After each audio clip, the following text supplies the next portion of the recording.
Doctor Balmukund Pandey ji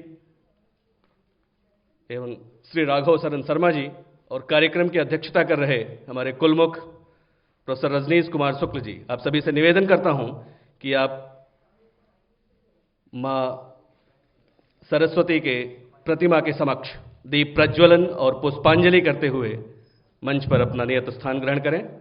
आदरणीय मंच professor Satish Chandra Mittal जी, doctor Balmukund Pandey ji, Shri Raghav Sharan जी एवं प्रोफेसर रजनीश कुमार शुक्ला जी। डॉक्टर नुपुर जी और समी जी से अनुरोध कि वे दीप प्रज्वलन में सहयोग करें। दीप प्रज्वलन एवं पुष्पांजलि करते हुए अपना स्थान ग्रहण करने का निवेदन आप सभी सम्मान्य अतिथियों से।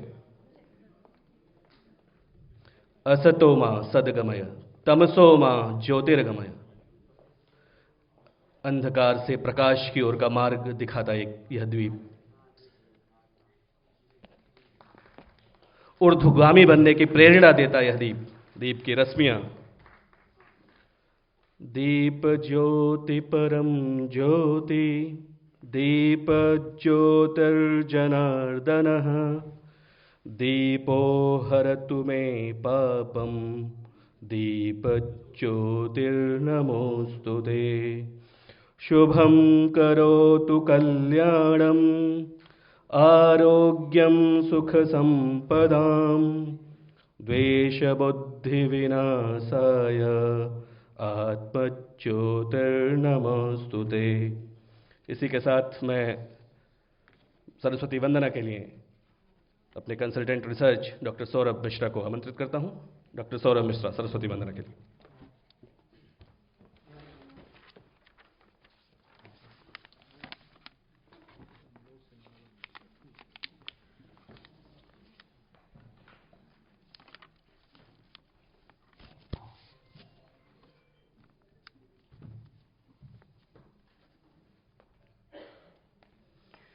या कुन्देन्दुतुषारहारधवला या शुभ्रवस्त्रावृता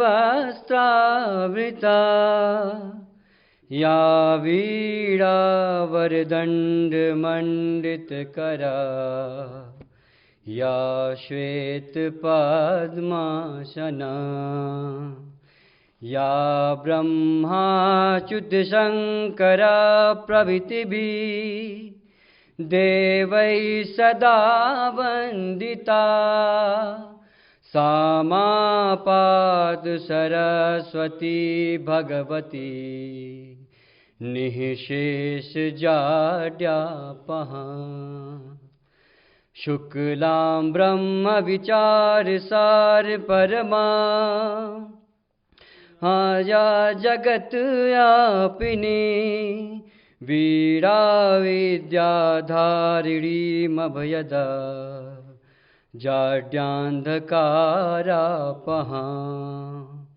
हस्ते स्फाटिकमालिका विधवती पद्मासने संस्थितां वन्दें तां परमेश्वरी भगवती बुद्धिं प्रदां शारदां बुद्धिं प्रदां शारदाम्।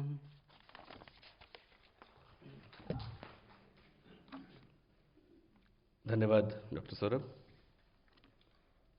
ईश आराधन के उपरांत अतिथि आराधन हमारी परंपरा है।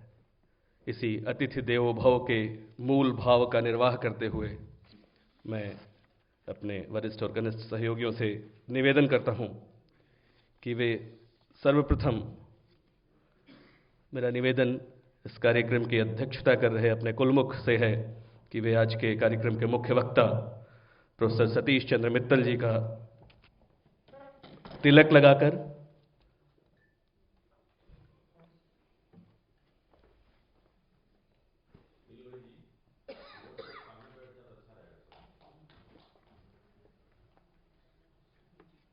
अंगवस्त्रम देकर, तिलक, अंगवस्त्रम और श्रीफल देकर आप उनका स्वागत अभिनंदन करें। हमारे कुलमुख प्रोफेसर रजनीश शुक्ल जी, आप सबसे निवेदन की आप सब इधर अगर बीच वाली पंक्ति में, बाईं पंक्ति से आप सभी अगर बीच की पंक्ति में आ जाएं तो ये बेहतर होगा। स्मृति चिन्ह के लिए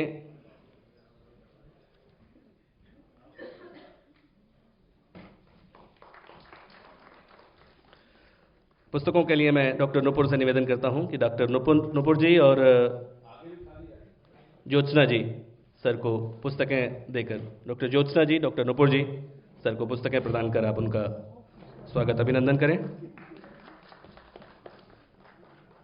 इसी क्रम में मेरा पुनः एक बार अपने कोलमुख से निवेदन कि विशिष्ट अतिथि डॉक्टर बालमुकुंद पांडे जी को आप उन्हें तिलक लगाकर, भारतीय परंपरा के अनुसार तिलक लगाकर और श्रीफल देकर आप उनका स्वागत अभिनंदन करें। डॉक्टर राजेश कुमार जी से मेरा निवेदन कि डॉक्टर बालमुकुंद जी को उत्तरीय ओढ़ाकर अंगविस्त्रम के साथ डॉक्टर बालमुकुंद जी का स्वागत अभिनंदन करें। श्री धर्मेंद्र सिंह जी से मेरा आग्रह कि आप पुस्तकें प्रदान कर, स्मृति चिन्ह प्रदान कर, एवं डॉक्टर नितिन से पुस्तकें प्रदान कर आप स्वागत अभिनंदन करें। स्मृति चिन्ह डॉक्टर नितिन स्मृति चिन्ह प्रदान कर दें।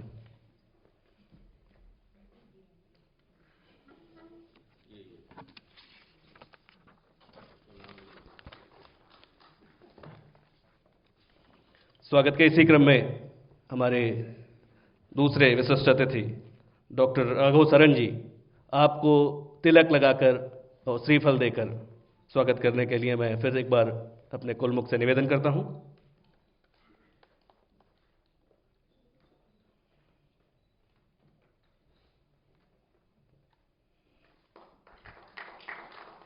डॉक्टर सुरेश से निवेदन कि आप उत्तरीय अंगवस्त्रम उड़ाकर सर का स्वागत अभिनंदन करें।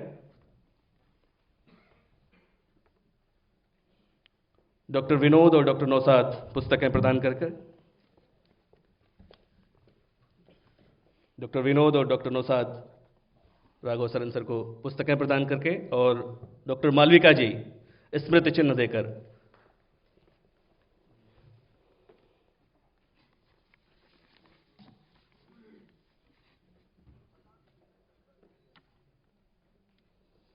आप सभी सहयोगियों का धन्यवाद। भारत छोड़ो आंदोलन विषय के संगोष्ठी में आज यहाँ पधारे सभी अतिथियों का स्वागत एवं विषय की प्रस्ताविकी के लिए मैं अपने वरिष्ठ सहयोगी डॉक्टर राजेश से निवेदन करता हूँ। डॉक्टर राजेश जी, स्वागत भाषण एवं प्रस्ताविकी के लिए। धन्यवाद ओम जी।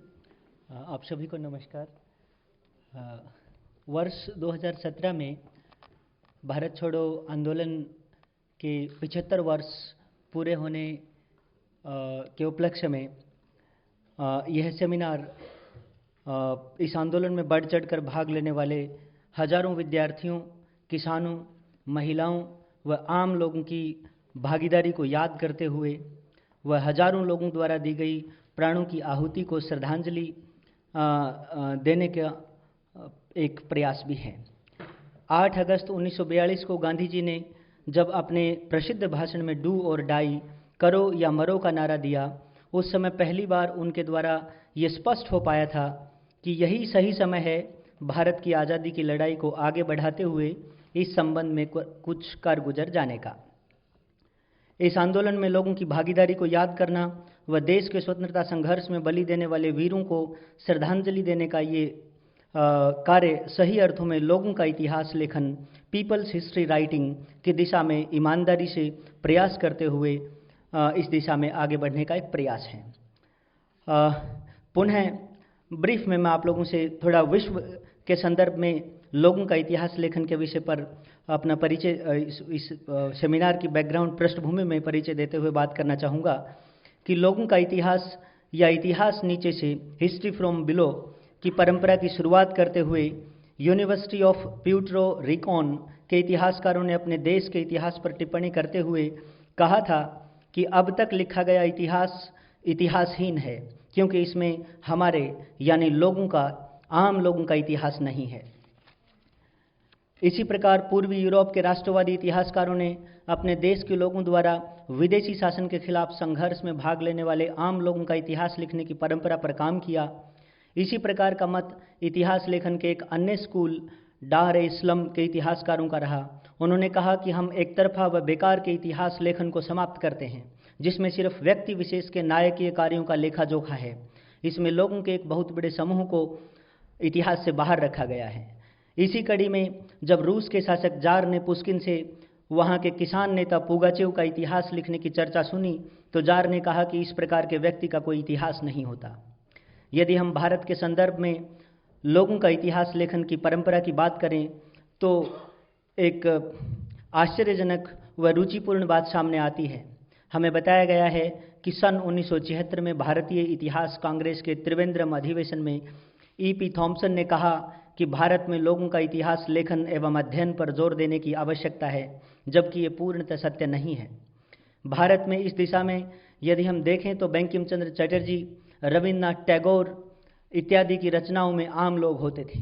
राष्ट्रवादी इतिहासकार R.C. मजूमदार द्वारा संपादित the history and culture of Indian people, जो 1968 में ही पब्लिश हो चुकी थी, में भी लोगों का इतिहास लेखन पर जोर दिया गया। इसी प्रकार की अन्य रचनाओं में भी इतिहास नीचे से या लोगों का इतिहास लेखन को केंद्र में रखने के प्रयास थॉम्सन से बहुत पहले किए जा चुके हैं। इस दिशा में आज की ये संगोष्ठी भारत छोड़ो आंदोलन 1942 सही अर्थों में लोगों के इतिहास या इतिहास नीचे से लिखने के विचार करने का एक विनम्र प्रयास है। भारत छोड़ो आंदोलन की चर्चा में किसी विशेष व्यक्ति के नायकीय कार्यों का विवरण नहीं है।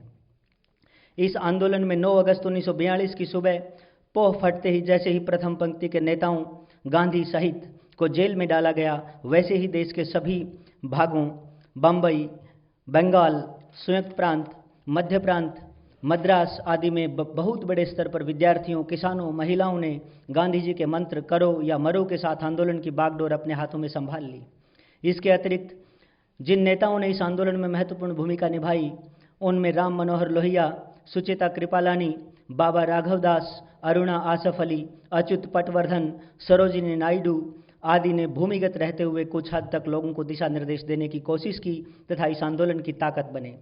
इन नेताओं द्वारा जनता को जो संदेश भिजवाए जाते थे, उनमें उनके सही नाम की जगह पे निम्नलिखित नाम इस्तेमाल किए जाते थे। राम मनोहर लोहिया जो मैसेज भेजते थे, उसमें डॉक्टर शब्द का इस्तेमाल होता था। सुचेता कृपालानी जी के मैसेज में दीदी और बहन जी मैसेज होता था।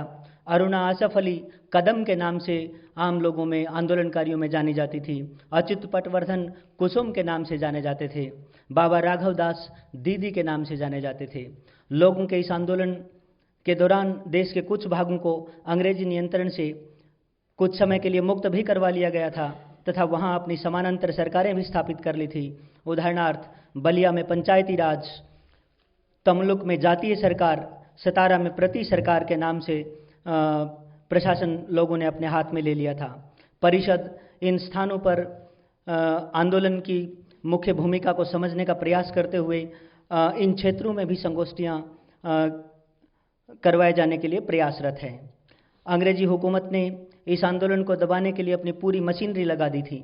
जगह जगह लोगों पर लाठीचार्ज, फायरिंग इत्यादि की घटनाएं आम हो गई थीं। लोगों को जेलों में भरकर उन्हें यातनाएं देने की घटनाएं भी आम हो चुकी थी। इस आंदोलन में गैर सरकारी आंकड़ों की अगर बात करें तो अगस्त से नवंबर 1942 तक 4000 से 10,000 लोग घायल हुए या शहीद हुए।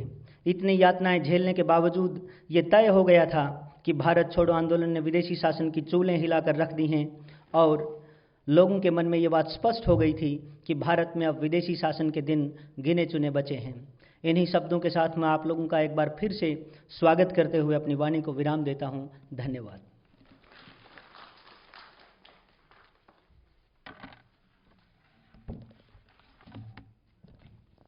धन्यवाद डॉक्टर राजेश जी। उद्घाटन सत्र में जो अतिथि हमारे साथ विराजमान हैं, एक बड़ा सुखद संयोग है कि 1942 के भारत छोड़ो आंदोलन पर विमर्श के लिए हमारे इस सत्र में विशिष्ट अतिथि के रूप में श्री राघव सरन जी हैं। आपका जन्म भी 1942 की ही 12 जनवरी को हुआ था। वर्ष 1942 12 जनवरी को आप का जन्म वाराणसी में हुआ।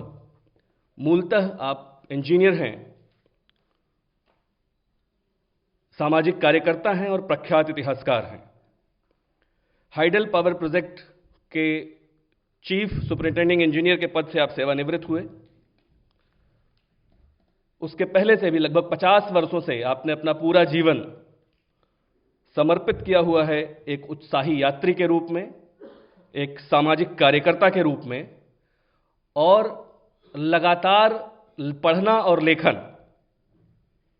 एक अद्भुत उपलब्धि आपकी है या आपके साथ जुड़ी हुई है कि आपने पूरे इंडो चाइना जो ट्रांस हिमालयन बॉर्डर है उसकी पैदल यात्रा की है।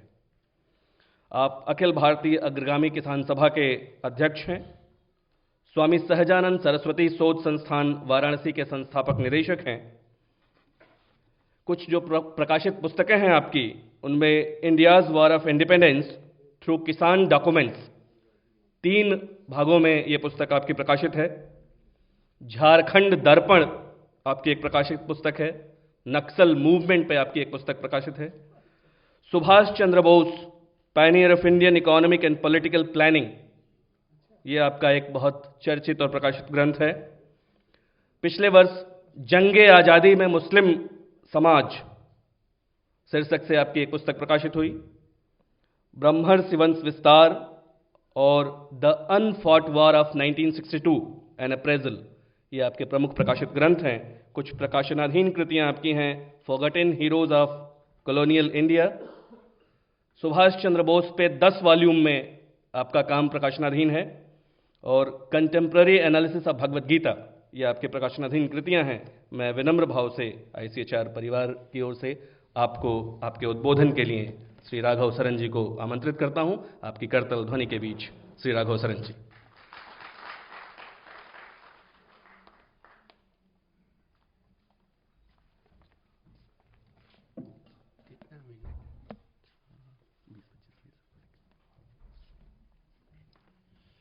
आदरणीय दोस्तों,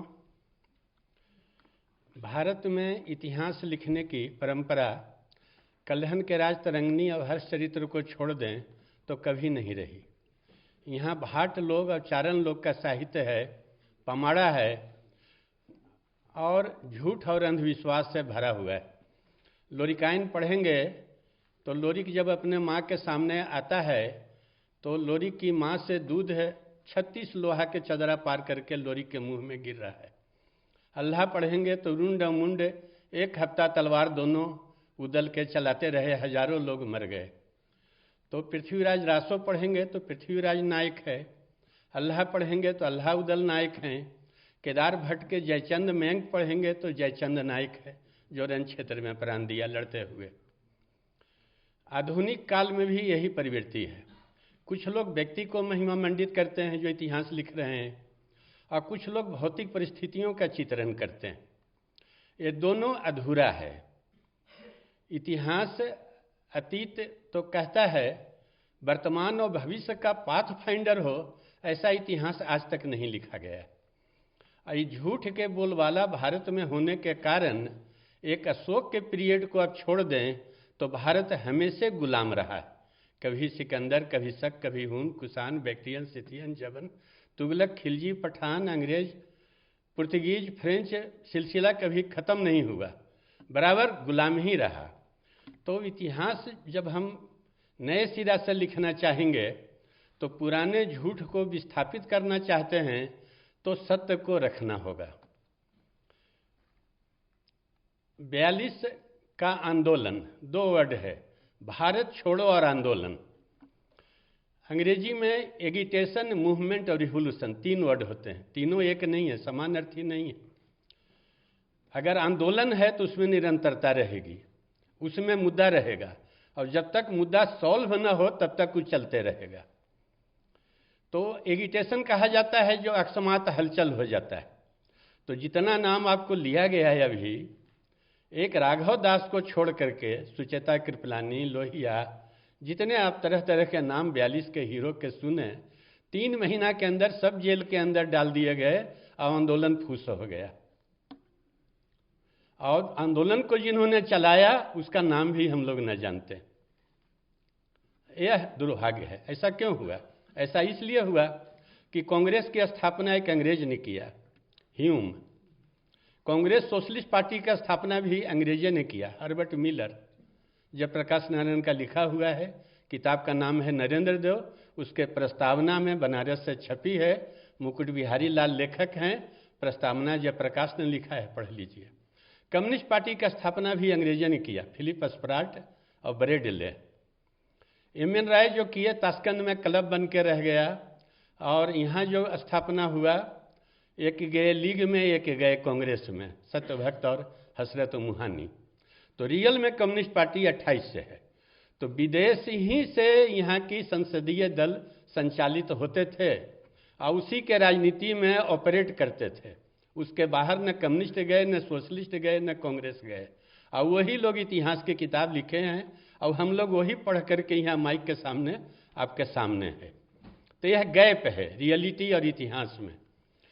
अब विषय को देखें, अगर छोटे लेवल में इसको आप लेंगे तो यह एक एगिटेशन था, केवल 42। लेकिन 42 को बड़े कन्वास में आप देखेंगे तो रातों रात अचानक न हो गया, शून्य से नहीं पैदा हुआ। इस पर होमवर्क काफ़ी किया गया और 38 से लेकर के 47 तक का पीरियड आपको कवर करना पड़ेगा, तब 42 आपके समझ में अटेगा। 42 मूवमेंट के पीछे मास ऑर्गेनाइजेशन का बड़ा हाथ है। नौजवान सभा सुभाष चंद्र बोस ने खुद टेक ओवर किया भगत सिंह के पास, खुद ही वो मजदूर सभा के राष्ट्रीय अध्यक्ष थे और किसान सभा के सर्वोपरि नेता स्वामी सहजानंद उनका अलायंस था। तो तीनों तरह का मास बेस सुभाष चंद्र बोस के साथ था। और इस मास बेस की जो फीलिंग थी सो यह नहीं थी कि अंग्रेज चले जाएं सिर्फ, अब काले अंग्रेज उनका जगह ले लें। यह मास बेस हर एक तरह के शोषण से मुक्ति चाहता था। और सामंत विरोधी संघर्ष जो चले, उसी ने साम्राज्यवाद विरोधी संघर्ष को अग्रगति दिया।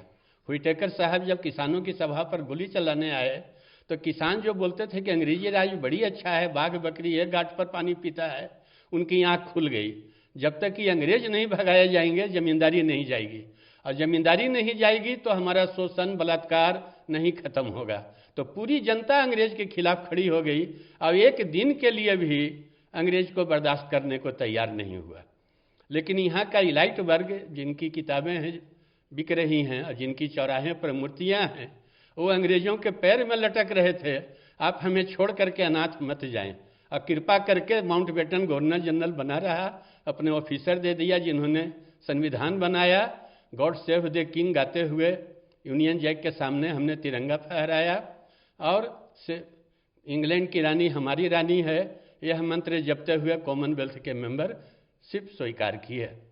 तो जो आप पढ़ते हैं, सुनते हैं, सुनाते हैं, लिखते हैं, ये सब झूठ हैं। 42 के आंदोलन को समझने के लिए आपको इस पूरे पृष्ठाधार को समझना पड़ेगा। इस पूरे पृष्ठाधार को फिर इसके परिणाम को, दोनों को समझना पड़ेगा। साम्राज्यवाद ने जिस दिन इस धरती पर पैर रखा उसी दिन से उसका विरोध शुरू हो गया। जब सूरत में अंग्रेजी की कोठियां बन रही थी उसी समय सूरत लूटने वाला शिवाजी पैदा ले लिया। और शिवाजी के बाद यह सिलसिला खत्म नहीं हुआ। तिलका मांझी, शमशेर गाजी, सीधो संथाल, नकलौत मांझी, तातिया भील, अनगिनत राम प्रसाद बिस्मिल, चंद्रशेखर आजाद, योगेश चटर्जी, सचिंद्र सान्याल, रास बिहारी बोस, कभी भी यह सिलसिला बंद नहीं हुआ।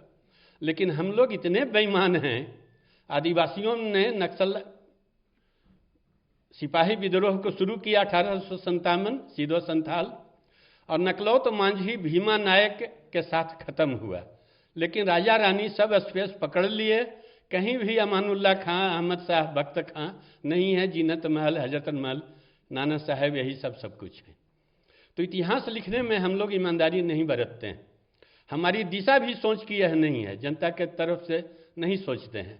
हम बड़े ही लोगों के बात करते हैं, दशरथ के, रावण के, इंद्र के, तीनों औरत पर बलात्कार कर रहे हैं, तीनों का रहन सहन चाल चलन एक है, तीनों दारूताड़ी में हैं, तीनों सामंती हैं, और जो बानर भालू गांव से आ रहा है उसके तरफ हम नहीं ध्यान देते हैं। तो इतिहास में यह भारी गैप है। अब आगे देखें, 42-47 तक चलते रहा। वह किस तरह कि छोटे छोटे लीडर तो बिटरे कर दिए। मायरन बैनर की किताब पढ़िएगा, कांग्रेस सोशलिस्ट पार्टी को लिखे हैं second line of defence of Indian bourgeoisie. यह नाटक था। गांधी भारत छोड़ो आंदोलन तब नारा लगा रहे हैं जब जापान सिंगापुर जीत लिया, और लाल भाई कह रहा है कि हमारा कलकत्ता बम्बार्ड हो जाएगा, जापान के साथ न देंगे। पटेल भी हमें यहाँ मिला रहे हैं। तो गांधी उस तरह से सोच रहे हैं कि अब जापान के तरफ टिल्ट किया जाए, और नेहरू टाटा ये सब सोच रहे हैं कि जो जीतेगा उसके साथ रहेंगे, और अंग्रेज जीतेगा, अंग्रेज को छोड़ना नहीं।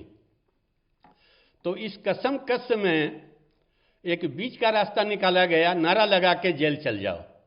और जो लोग नारा लगा है उसी रात सब लोग जेल चल गए, और जेल ऐसा जेल जो मुख्तार अंसारी और लालू जी को भी नसीब न होगा। 5 सितारा होटल से भी ज़्यादा, आगा खां का महल, दुनिया के सबसे अमीर आदमी, और 400 नौकर चाकर बीबी पीए सबके साथ। वहीं महादेव देसाई मरे, वहीं कस्तूरबा गांधी मरी। तो हम लोग झूठ में जीते हैं, झूठ प्रचार करते हैं। तो वो तो नारा लगा के चले गए, लेकिन लोगों को चिट्ठी लिखे हैं कि यह मेरा आंदोलन न है, ये हुल्लड़ है, राजकतावादी हैं, मेरा तो व्यक्तिगत सत्याग्रह है। गांधी की चिट्ठी है। ये सब आप चाहें तो आपको मिल जाएंगे। तो फिर चलाया किसने 42 को? 42 है क्या चीज़? तो छोटे छोटे अनेक महाभारत हुए, छोटे छोटे अनेक नायक हुए। और जैसे चित्तू पांडे नाम लिया गया बलिया में, नाना पाटिल सतारा में, सियाराम सिंह भागलपुर में। सियाराम सिंह 46 तक इसको चलाते रहे, पकड़ में नहीं आए। जब कांग्रेस की सरकार बन गई तब वो आत्मसमर्पण किए। तो इस ढंग के पूरे देश में छोटे छोटे नायक हो गए और चलाते रहे। और इसके पीछे अनुशीलन समिति, युगांतर समिति, अभिनव भारत, रास बिहारी बोस जापान में थे, सचिंद्र सन्याल, योगेश चटर्जी बनारस में थे। सचिंद्र सन्याल ही निकाले थे बिस्मिल को, चंद्रशेखर आज़ाद को। तो एक पूरे दुनिया में एक बड़ा जो फ्रेमवर्क था क्रांतिकारियों का, उनका एक कोई नेता नहीं था, लेकिन वो खुद ही स्वतः स्फूर्त ढंग से और प्रेरित हो करके इसको दिया को कभी बुतने नहीं दिए, मसाल जलाए रखे। साम्राज्यवाद के खिलाफ जो शिवाजी से शुरू हुआ वो अंत तक चलते रहा, और वो लोगों ने इसको जिंदा रखा। और उनका नाम हम लोग RSP है, फॉरवर्ड ब्लॉक है, सोशलिटी सेंटर है। और आम जनता, कोई पार्टी से नहीं, खुद ही आम जनता। और इसको हम लोग उल्टी गांधी से जोड़ देते हैं। गांधी का तो सामूहिक सत्याग्रह नहीं था, व्यक्तिगत सत्याग्रह था। और जब आज़ाद हिंद फौज आ गई भारत में और उसके असर से नौसेना का बगावत हो गया, तो वाचिन लेके वाइसराय को चिट्ठी लिखता है कि अगर हम तुरंत भारत नहीं छोड़ते हैं, अभी उनको लीडर नहीं मिला है। ये सब आपको मिल जाएंगे आर्काइव्स में। और transfer of power 12 volume England से आया है, सब मिल जाएंगे जो हम बोल रहे हैं। तो दूसरा 1857 झेलना होगा। और अंग्रेज इनको जाना था 48 में, आनंद फानंद 2 महीना के अंदर भारत छोड़ के भाग गए। ऐसा भागे कि भारत का भूगोल का है यहो न बताए। बाउंड्री कमीशन का रिपोर्ट बाद में आया। आप सिनेमा देखेंगे तो पूछता है, उसमें नाम हम भूल रहे हैं सिनेमा का, अरे बता तो देते पहले लाहौर कहाँ है। किसी को नहीं मालूम था लाहौर कहाँ होगा, फिरोजपुर कहाँ होगा, कलकत्ता कहाँ होगा, कुछ पता नहीं। और राइट फूट गया। और गांधी के पोता राजमोहन गांधी की सरदार पटेल, आप किताब पढ़ेंगे तो वह दंगा जानबूझ के कराया गया। 55,000 फौज पंजाब में थी, उसको स्टैंडिंग ऑर्डर था, तुम्हारा काम राइट रोकना नहीं है, तुम्हारा काम फैसिलिटेट करना है शरणार्थी जो भारत जा रहे हैं या भारत से आ रहे हैं। और 55,000 फौज मुंह देखती रह गई और जानबूझ करके दंगा करा करके, और दोनों सरकारें जम गई, लियाकत अली की पाकिस्तान में, नेहरू की भारत में। एक और आपको हम चौंकाने वाली बात बोलेंगे, 2 डिवीज़न फौज कश्मीर में लगी, major general Kulwant Singh, major general Thimayya.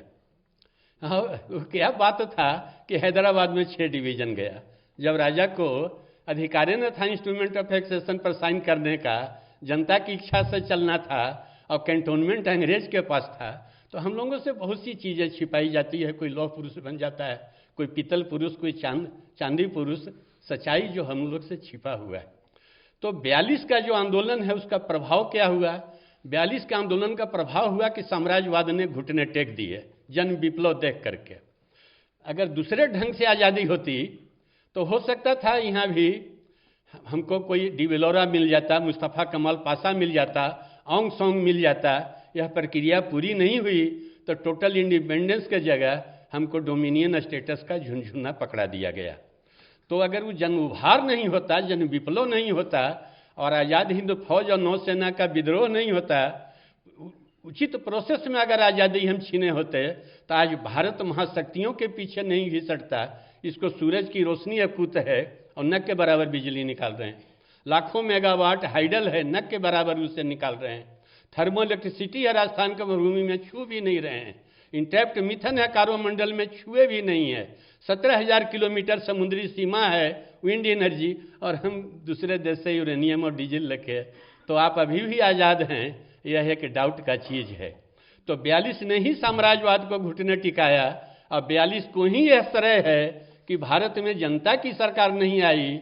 यहाँ इंजीनियर, वैज्ञानिक, नर्स, मास्टरनी, किसान जो दौलत पैदा करते हैं वो दुखी हैं और दौलत हेरा फेरी करते हैं सुखी हैं। यह श्रेय भी 42 को है। नमस्कार।